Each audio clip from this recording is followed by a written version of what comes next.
ក្នុងនាមមួយជាពលរដ្ឋមួយដើម្បីឲ្យមានគេហៅថាសក្តានុពលពេញលក្ខណៈជាប្រជាពលរដ្ឋតំណាងឲ្យប្រទេសជាតិយើងត្រូវតែបង្រឹងខ្លួនឯងឲ្យគេហៅថាមានចំណេះដឹងមានចំណេះធ្វើមានជំនាញបាទហើយមានក្រមសីលធម៌ល្អមានវិជ្ជាជីវៈច្បាស់លាស់នៅក្នុងខ្លួននិយាយរួមទៅបើយើងគិតថាតើយុវជននីមួយៗតើគាត់ត្រូវធ្វើយ៉ាងម៉េចខ្លះដើម្បីបង្រឹងខ្លួនសំខាន់ណាស់បច្ចុប្បន្នភាពយើងឃើញថាកូនខ្មែរយើងគាត់មានអារម្មណ៍ថាឈាមរាវតក់ក្រហល់ហក់លោតហៅផ្លូវកាត់ប៉ុន្តែខ្ញុំគិតថាវាសំខាន់ណាស់ចំពោះកូនខ្មែរយើងគឺដំបូងបំផុតផ្ដោតទៅលើការសិក្សា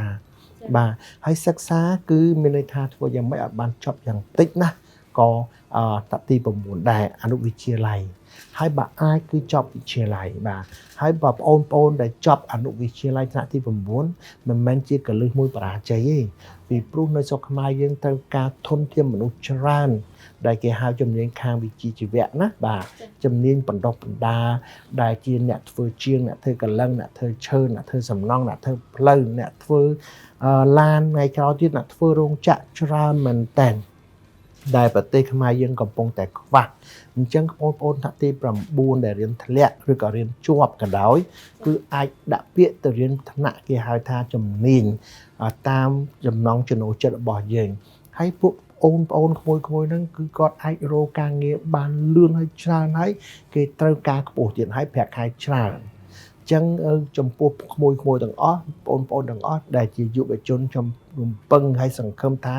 សូមអង្វរចុះថាឲ្យកុំឲ្យបោះបង់ចោលពីព្រោះអនាគតរបស់ក្មួយៗបងប្អូនហ្នឹងសំខាន់ណាស់បន្តការរៀនសូត្រមិនបាច់ចាំតែក្នុងមហាវិទ្យាល័យទេគឺចាត់ក្នុងជំនាញតាមអាជីពរបស់យើងហើយរៀន1ឆ្នាំទៅ2ឆ្នាំជួនកាល3ឆ្នាំចេញមកវិញគឺក្រុមហ៊ុនទទួលយកដៃ2ចំពោះក្មួយៗបងប្អូនដែលរៀនចប់បាក់ឌុបថ្នាក់ទី12បាទបើយើងមានឱកាសយើងបន្តទៅរៀនចូលមហាវិទ្យាល័យហើយបើយើងអត់មានឱកាសចូលមហាវិទ្យាល័យទេយើងទៅរៀនជំនាញដូចក្មួយៗដែរថ្នាក់ទី9អញ្ចឹងណាបាទគឺថ្នាក់ទី10 11អញ្ចឹងប្រទេសខ្មែរយើងក៏ដូចជាប្រទេសផ្សេងៗដែរมันអាចមានប្រជាពលរដ្ឋពោពេញដោយដែលអ្នកគេហៅថាមិនជំនាញមិន professional យើងត្រូវការ